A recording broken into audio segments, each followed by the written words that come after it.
Bapak Ibu, jam sudah menunjukkan 7:01 dengan berakhirnya lagu tadi yang mengiringi masa menunggu kita.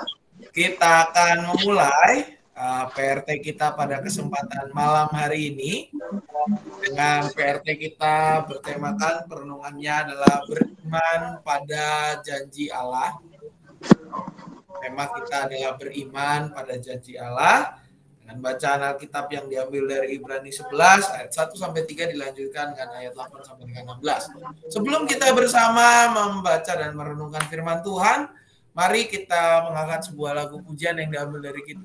PKJ nomor 282, PKJ 282 yang berjudul Tuhan tolonglah bangunkan iman. PKJ 282, Tuhan tolonglah bangunkan iman.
Ya, sebelum kita membaca firman Tuhan, mari kita berdoa supaya kita boleh berfokus pada firman-Nya dan juga mengerti serta menjadikannya sebagai pegangan dalam hidup kita. Mari kita berdoa. Tuhan, bersyukur malam hari ini kami boleh kembali berkumpul untuk bersama-sama ya Bapak bersekutu, bersama-sama merenungkan firman-Mu. Jika sebentar kami akan bersama membaca bagian firman-Mu ya Bapak, tolong kami agar kami boleh berfokus, alat yang kami gunakan boleh bekerja dengan baik, dan juga biarlah kami boleh memperoleh penghiburan dan penguatan untuk menjalani kehidupan keseharian. Juga tolong ya Bapak, hamba-Mu yang penuh dengan kelemahan ini, biarlah apa yang dikatakan berasal dan untuk kemuliaan nama-Mu saja. Dalam nama anak Tuhan Yesus Kristus, kami berdoa. Amin. Baik Bapak Ibu, bacaan Alkitab kita diambil dari Ibrani 11 ayat pertama sampai dengan 3 dilanjutkan dengan ayatnya yang ke-8 sampai ayat yang ke-16. Ibrani 11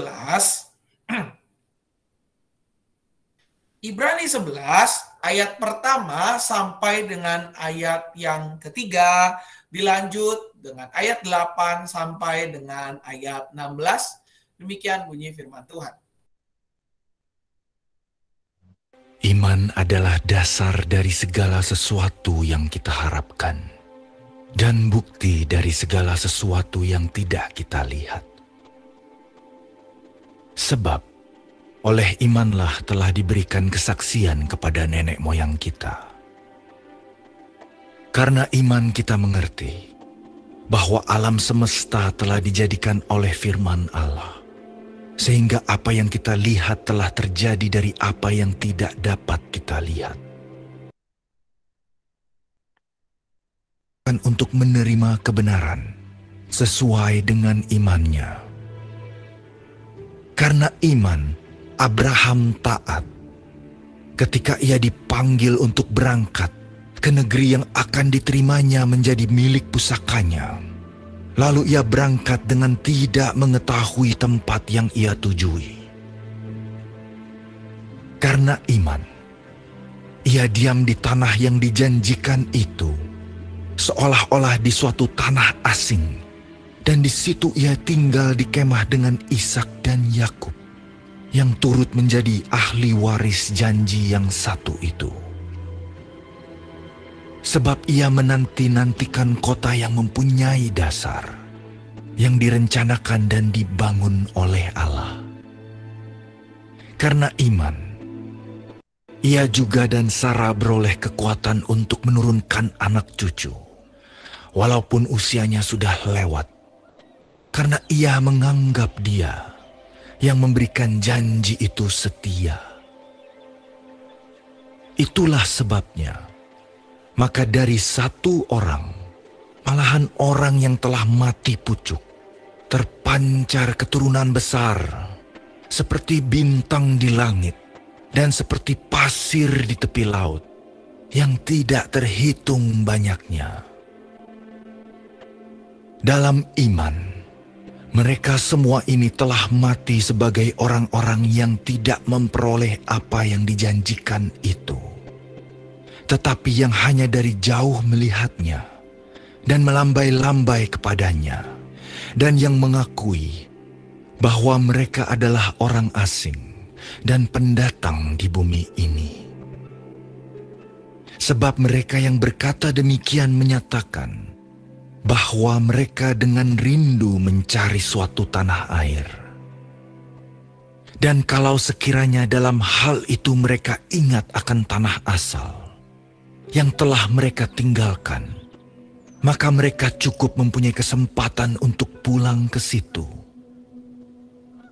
Tetapi sekarang mereka merindukan tanah air yang lebih baik, yaitu satu tanah air sorgawi. Sebab itu Allah tidak malu disebut Allah mereka, karena Ia telah mempersiapkan sebuah kota bagi mereka. Demikianlah pembacaan Alkitab kita. Yang berbahagia ialah setiap kita yang tidak hanya membaca, namun juga merenungkan dan melakukan firman Tuhan dalam hidup kita sehari-hari. Bapak Ibu serta saudara-saudari sekalian, kalau misalkan saya bertanya, menurut Bapak Ibu, iman itu apa sih? Ayo, iman itu apa Bapak Ibu? Coba. Bukan kok iman. Kok iman? Betul. Betul sih, masuk masih. Ayo, ada lagi Bapak Ibu, iman coba. Iman itu apa percaya. sih? Percaya. Percaya. Percaya. Oke. Percaya lagi Bapak Ibu, iman coba. Iman apa? Iman. Percaya, nama orang. Segala sesuatu yang tidak kita lihat tapi kita percaya. Waduh. Segala sesuatu yang tidak kita lihat tetapi kita percaya. Asik. Yang punya nama, Pak. Yang punya nama. Oh, itu yang punya nama itu. Iya. Nah, Bapak Ibu bicara soal iman, iman itu adalah dasar. Ya. Sekali lagi, iman itu apa? Iman itu adalah dasar. Dasar dari apa? Dasar dari segala sesuatu yang apa? Yang kita harapkan. Kalau kita lihat di dalam ayat pembuka bacaan kita di Ibrani, kalau dikatakan di sini, iman adalah dasar dari segala sesuatu yang kita harapkan dan juga apa? Bukti dari segala sesuatu yang tidak kita lihat. Dalam bagian ini Bapak Ibu, penulis surat Ibrani menekankan bahwa iman itu adalah sesuatu yang menjadi tanggapan. Tanggapan apa? Tanggapan manusia terhadap janji Tuhan dalam pelbagai kondisi. Secara khusus kondisi yang sulit di dalam kehidupan, sebagaimana konteks jemaat Ibrani, surat kepada orang Ibrani. Menjadi seorang Kristen pada masa itu, menjadi seorang pengikut Kristus bukan sesuatu hal yang mudah, Bapak Ibu. Banyak hal yang membuat mereka kadang menjadi gemetar. Karena apa? Karena buat orang-orang pada saat itu menjadi Kristen sama dengan kita bersiap untuk menerima penghukuman baik dari pemerintah yang berkuasa karena dicap sebagai golongan sesat maupun dari sesama orang Israel. Ya, karena dianggap bukan bagian dari kita. Nah, di dalam bagian ini penulis surat Ibrani mengingatkan bahwa iman itu menjadi dasar. Iman sejajar dengan harapan, bahkan lebih tinggi daripada harapan. Karena apa? Karena adalah bukti dari segala sesuatu yang tidak kita lihat. Menjadi dasar dari segala sesuatu yang kita harapkan. Ketika kita berharap, itu baru sesuatu yang masih, ibarat kata masih, belum seberapa. Tetapi kalau kita beriman, maka kita sudah mendasarkan diri kita, mendasarkan harapan kita kepada rasa percaya dari dasar yang kita harapkan itu. Karena dia telah menjadi bukti dari sesuatu yang tidak kita lihat. Iman menjadi sesuatu yang memberikan kepada kita kesaksian. Kesaksian apa? Kesaksian bahwa ada keselamatan di dalam Kristus. Iman menjadi kepercayaan sekaligus harapan yang teguh dan juga kesediaan kita untuk menyandarkan diri di dalam pengharapan keselamatan di dalam Kristus. Kepercayaan ini ketika kita berani beriman, maka iman itulah yang akan menuntun hidup kita. Menuntun hidup kita untuk apa? Menuntun hidup kita untuk mengalami karya Tuhan yang kita imani tadi. Tidak hanya sekedar menjadi sesuatu penggenapan dari apa yang kita harapkan, tetapi bukti dari sesuatu yang tidak kita lihat. Apa yang tidak kita lihat, yaitu keselamatan di dalam Yesus Kristus. Kita sebagai orang yang hidup saat ini mungkin tidak bertemu muka dengan Tuhan Yesus. Tetapi kita yakin dan percaya bahwa ada keselamatan di dalam Dia. Bahwa kita telah diselamatkan oleh Dia lewat kematian, kebangkitan, dan kenaikannya, bahkan lewat karya-karyanya, lewat pengajarannya, hidup kita diatur supaya kita berpadanan dengan kehendak Allah. Bahkan di ayat 3 dikatakan, karena iman kita mengerti bahwa alam semesta telah dijadikan oleh firman Allah, sehingga apa yang kita lihat telah terjadi dari apa yang tidak dapat kita lihat. Kita nggak bisa melihat proses penciptaan, tetapi kita yakin dan percaya, kita beriman bahwa segala hal di dunia ini, segala sesuatu yang ada di alam semesta ini adalah ciptaan Tuhan. Ini menjadi konsep dari pengajaran penulis Ibrani kepada orang-orang Ibrani yang menjadi tujuan surat ini, di mana mereka diajak untuk percaya bahwa dasar dari kepercayaan mereka adalah iman kepada Tuhan. Apa buktinya? Buktinya adalah Abraham. Di mana dalam bagian ini kalau kita lihat, selain Nuh yang juga jadi contoh, selain Henok, selain Habel, tetapi di sini juga ada Abraham. Abraham yang menunjukkan ketaatannya. Kalau kita mengingat Bapak Ibu, Abraham itu kan dipanggil oleh Tuhan keluar dari tanah kelahirannya menuju tempat yang akan dia tunjukkan. Menuju tempat yang pada saat itu dia juga nggak tahu mau kemana dia ditarik. Tetapi dalam kondisi seperti itu Abraham beriman. Abraham percaya kepada Tuhan secara penuh sehingga ia mengikuti kehendak Tuhan. Kalau kita Bapak Ibu mungkin ya, ketika kita memposisikan diri dalam konteks Abraham, belum tentu kita mau mengikuti hal yang tidak pasti. Karena apa? Di dalam kehidupan kita selalu berusaha mencari kepastian. Kalau ada hal yang nggak pasti, buat kita pasti jadinya nggak enak gitu. Kalau ini belum pasti, kayaknya nggak oke. Misalkan nih ya Bapak Ibu ya, bicara soal nggak pasti itu. Saya mau berencana pergi ke mau ke Bogor gitu ya. Ada teman saya yang tahu bahwa ini omongan orang ini suka nggak pasti. Pas sama wacana doang, nggak pernah pasti. Kadang suka nggak jalan. Begitu udah ditanya, Pak jadi ke Bogor? Emang mau ke Bogor? Lupa deh. Kadang kita membutuhkan kepastian. Nah, tetapi karena iman, kita mendapat kepastian itu. Sama seperti Abraham. Abraham mendapat kepastian bahwa ia dituntun oleh Tuhan itu karena imannya kepada Tuhan. Karena iman Abraham taat ketika ia dipanggil berangkat ke negeri yang akan diterimanya menjadi milik pusakanya, lalu ia berangkat. Dia nggak tahu negerinya kemana, tetapi karena iman percayanya, dia berangkat. Dan pada akhirnya apa? Kita bisa lihat dampak dari percaya. Dampak di dalam iman itu apa? Pada akhirnya Abraham diam di tanah yang dijanjikan itu. Bahkan Abraham dijanjikan keturunannya.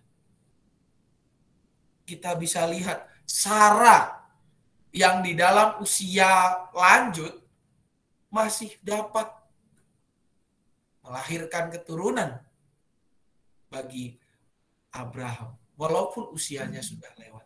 Segala sesuatu itu terjadi karena iman percaya kita. Iman itulah yang menolong Abraham untuk apa? Untuk bisa hidup dan menerima janji penyertaan Tuhan. Tidak hanya Abraham, kalau Bapak Ibu membaca bagian ini, ada Nuh juga di ayat 7. Nuh karena iman, dia membangun bahtera itu di atas gunung, bukan di pinggir laut, tetapi di atas gunung. Sesuatu hal yang asing, kok bangun perahu di atas gunung, bukannya di pinggir laut. Tetapi apa? Karena imannya Abraham bisa diselamatkan. Henok terangkat, Habel mempersembahkan korban yang lebih baik, dan banyak contoh lainnya. Inilah Bapak Ibu yang menjadi contoh bagi kita pada hasil ini. Melalui perenungan ini Bapak Ibu kita diajak untuk apa? Untuk benar-benar beriman kepada Tuhan. Memiliki keyakinan. Memiliki dasar dari pengharapan. Dan memiliki bukti dari sesuatu yang tidak kita lihat di dalam Tuhan. Contoh-contohnya sudah banyak. Dampak dari iman kepada Tuhan. Di mana mereka menerima janji Tuhan. Para bapak iman ini sanggup maju karena mereka walaupun dalam ketakutan, walaupun dalam kebimbangan, tetapi mereka berusaha untuk terus maju, tetap yakin dan percaya di dalam Tuhan. Oleh karena itu Bapak Ibu, marilah melalui perenungan hari ini kita bersedia hidup di dalam iman percaya kepada Tuhan secara penuh. Kalau bahasa orang Jawa bilang beriman dengan tidak neko-neko. Gak ragu-ragu. Beriman penuh. Karena apa? Karena Tuhan senantiasa memenuhi kebutuhan kita. Dia sudah membuktikan yang paling sederhana. Kita boleh menghirup oksigen secara free, secara gratis. Kalau Bapak Ibu yang waktu pada masa pandemi mungkin tidak jauh dari botol oksigen, kita bisa membayangkan betapa menderitanya kalau kita tidak memakai botol oksigen itu. Betapa mahalnya membeli sebotol oksigen sekian kilo. Tetapi bagi kita Tuhan menyediakan secara gratis. Kita bisa merasakan penyertaan Tuhan yang mencukupkan. Apalagi banyak. Kalau kita sebutkan satu persatu rasanya tidak akan cukup sebuah buku untuk menuliskan bagaimana kebaikan Tuhan. Dan dari situlah kita harusnya semakin beriman, semakin percaya kepada Tuhan, semakin yakin akan janji penyertaannya yang tidak pernah meninggalkan kita. Marilah Bapak Ibu kita mewujudkan iman percaya kita. Dengan apa? Dengan menjadi pelaku-pelaku firman yang nyata. Pelaku-pelaku firman yang nyata secara konsisten. Walaupun kalau kita bilang melakukan firman Tuhan itu sulit, karena kadang kita harus bertemu dengan realita yang tidak mudah. Tetapi itu tidak menyurutkan semangat kita untuk terus melakukan bagian kita di tengah dunia. Yakin secara penuh kepada Tuhan. Beriman kepadanya dengan teguh. Dan yakin akan penyertaannya yang menolong kita untuk menjadi pelaku-pelaku firman yang nyata sekalipun kesulitan hidup mendera hidup kita. Selamat menjadi pelaku firman yang nyata dan selamat beriman kepada janji Allah secara penuh. Tuhan Yesus memberkati kita. Amin. Saat teduh sejenak bagi kita sekalian.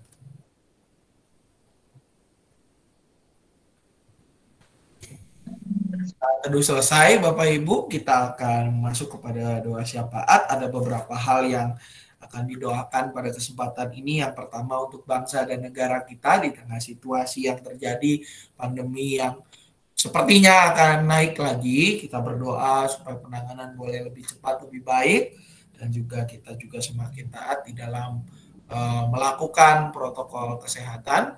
Lalu berikutnya kita juga berdoa untuk gereja kita GKI Cicurug, kebutuhan untuk mencicil ke PHBPK Penabur, juga untuk persiapan sekolah minggu onsite kelas Daud 1-2 SD yang akan dimulai pada minggu ini. Juga untuk acara-acara ke depan, rancangan-rancangan di mana bulan Oktober kita akan memasuki bulan atau pekan keluarga. Juga tidak lama lagi kita akan sampai ke Desember, Bapak Ibu. Tinggal 4 bulan lagi Desember, 2 bulan lagi bulan Oktober. Tentu ada rangkaian-rangkaian acara gereja yang perlu disiapkan. Kita doakan supaya semuanya boleh berjalan dengan baik. Juga kita doakan untuk rencana kelas-kelas sekolah minggu ke depannya. Selain kelas Daud juga biarlah ya supaya boleh dibuka seiring dengan perkembangan yang membaik. Begitu juga kita mau berdoa untuk beberapa rekan kita yang dalam kondisi sakit maupun dalam pemulihan, untuk Pak D, Pak Aslanto, Bude juga, Bu Aslanto, Eben yang dalam kondisi sakit, Cokro yang panasnya naik, Bu Ucok juga yang kurang sehat, Reja Purba dalam persiapan operasi, dan rekan-rekan jemaat yang lain. Ada lagi Bapak Ibu yang mau ditambahkan, silakan. Ada tambahan Bapak Ibu? Tidak ada. Oke. Kalau tidak ada tambahan, mari kita bersatu dalam doa. Tuhan, bersyukur pada malam hari ini kami diingatkan untuk beriman penuh kepadamu, memegang teguh janjimu dalam hidup kami sehari-hari, dan juga melakukan firman-Mu secara nyata dalam keseharian. Tuhan, tolong kami agar kami boleh beriman secara penuh, melakukan firman-Mu ya Bapa, dan mendasarkan hidup kami hanya kepada janji penyertaan-Mu saja. Kami pada saat ini berdoa bagi bangsa dan negara kami di dalam perkembangan pandemi. Tuhan, Kau yang boleh memberkati bangsa kami, Kau yang menolong agar bangsa kami boleh keluar dari pandemi ini. Berkati para pemimpin negara ini ya Bapa, di dalam segala tingkatan biarlah mereka bekerja dalam hikmat yang berorientasi padamu saja. Juga untuk setiap kami biarlah kami boleh terlibat dalam pembangunan bangsa ini lewat segala apa yang dapat kami kerjakan. Kami berdoa untuk gerejamu ya Bapak GKI Cicurug. Kami mengingat kebutuhan untuk cicilan ke PHBPK Penabur, Tuhan yang cukupkan untuk pembukaan kelas Daud yang dimulai pada minggu ini 1-2 SD. Tuhan juga mampukan agar segala kebutuhan boleh terpenuhi, segala sesuatu yang disiapkan juga boleh berjalan dengan baik, dan anak-anak boleh beribadah dengan penuh sukacita. Juga untuk para guru Tuhan siapkan baik mental, kesiapan segala sesuatunya, kiranya Tuhan yang senantiasa sertai selalu. Juga untuk rekan-rekan kami yang dalam kondisi sakit, acara gereja kami doakan untuk ke depan, Natal, bulan keluarga semua kami serahkan dalam tangan pemeliharaan. Untuk rekan-rekan kami yang dalam kondisi sakit maupun pemulihan, untuk Pak Aslanto dan Ibu, serta Eben, untuk Cokro, juga untuk Bu Ucok, Saudara Reja Purba, dan rekan-rekan kami yang lain. Tuhan berkati setiap mereka, Tuhan pulihkan kondisi mereka. Biarlah ya Tuhan, mereka boleh kembali pulih, kembali sehat sebagaimana sedia kala. Keluarga yang mendampingi juga berikan kekuatan dan berikan kesehatan. Kami juga berdoa untuk anak-anak kami dalam masa adaptasi, masuki sekolah tingkatan yang baru, semuanya Tuhan, biarlah mereka boleh beradaptasi dengan baik. Juga ya Bapa, kami menyerahkan setiap diri kami dengan segala pergumulan kami. Jadilah padamu seturut dengan kehendak-Mu saja. Juga kami menyerahkan jalannya kelas pak maupun kelas katekisasi yang akan dimulai pada Sabtu ini ke dalam tangan pemeliharaan. Biarlah anak-anak-Mu boleh semakin belajar dan meneladani Engkau saja. Inilah doa kami yang jauh dari sempurna, yang hanya kami satukan dalam nama anak Tuhan Yesus Kristus kami berdoa. Amin. Kita akan menutup ibadah ini Bapak Ibu dengan menyanyikan sebuah pujian yang diambil dari NKB 143 berjudul Janji yang Manis. NKB 143 Janji yang Manis.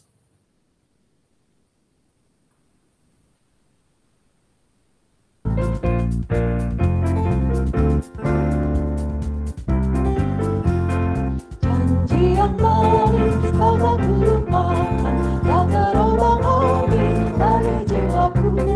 Walau lembah hidupku berlalu, nantikan jalan langit atasku.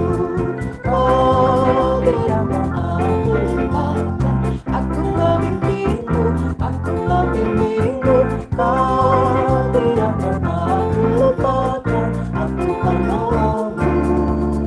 Yakinkan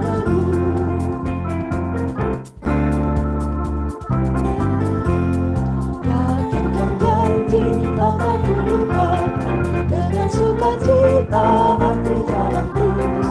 Dunia dan kawan negara ku harapkan, satu yang setia, Yesus menebus. Kau tidak pernah aku lupakan, aku memimpinmu, aku memimpinmu. Kau tidak pernah aku lupakan, aku menolongmu. Yakinlah aku.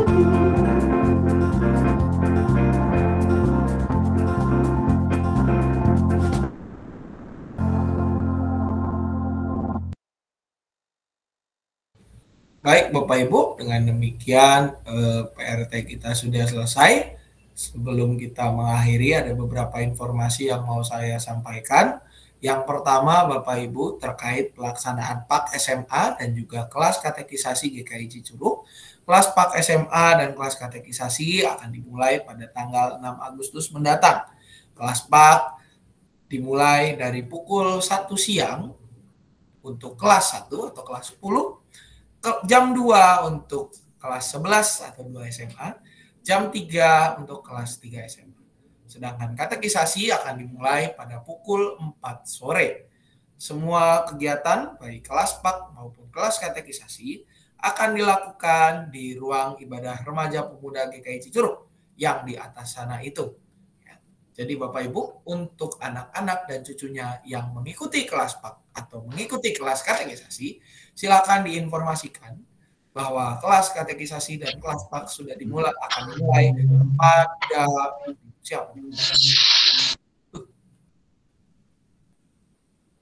akan dimulai pada Sabtu ini tanggal 6 Agustus 2022 untuk kelas PAK jam 1, jam 2, dan jam 3, dan kelas katekisasi pukul 4 sore.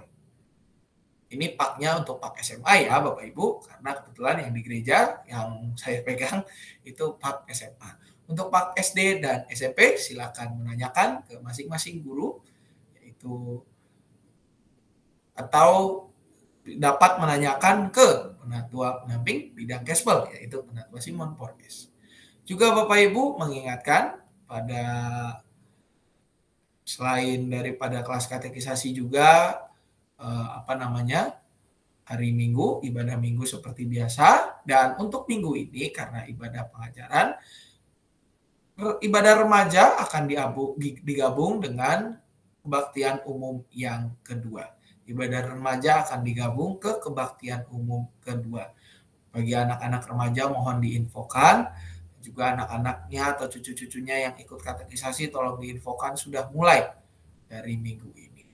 Dari Sabtu ini gitu ya, jam 4 kelas pak katekisasi kelas pak maupun katekisasi semuanya full onsite, tidak dibuka kelas online.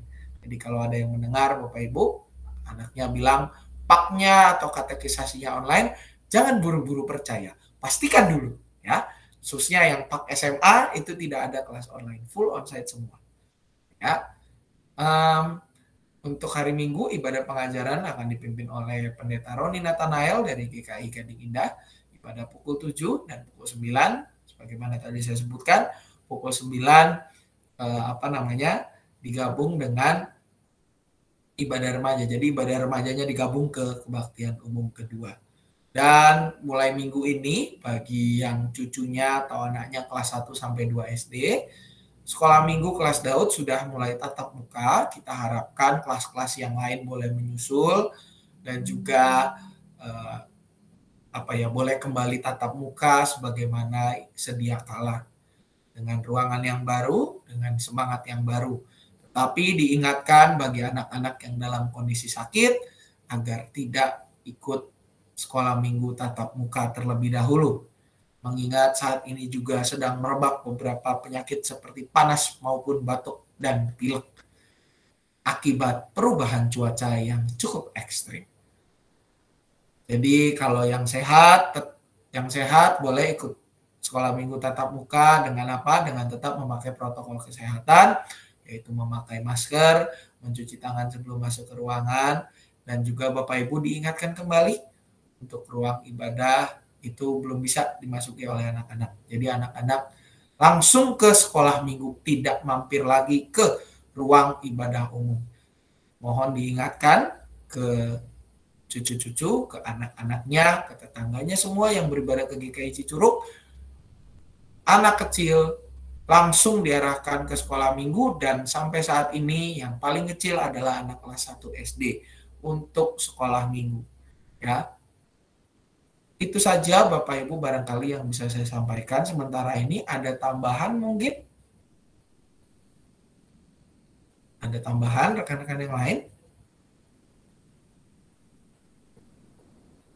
Baik Bapak Ibu, kalau sudah tidak ada tambahan, pastikan Bapak Ibu mengikuti setiap kegiatan GKI Cicurug dengan memfollow media sosial GKI Cicurug, baik itu Instagram, YouTube, maupun di Facebook, serta WA Group untuk yang punya nomor, supaya lebih gampang kita berkomunikasi. Dan biarlah ini semua menjadi berkat bagi kita. Selamat malam, selamat beristirahat. Tuhan Yesus memberkati. Selamat malam semuanya. Tuhan berkati. Selamat malam semuanya. Terima kasih. Terima kasih. Selamat malam.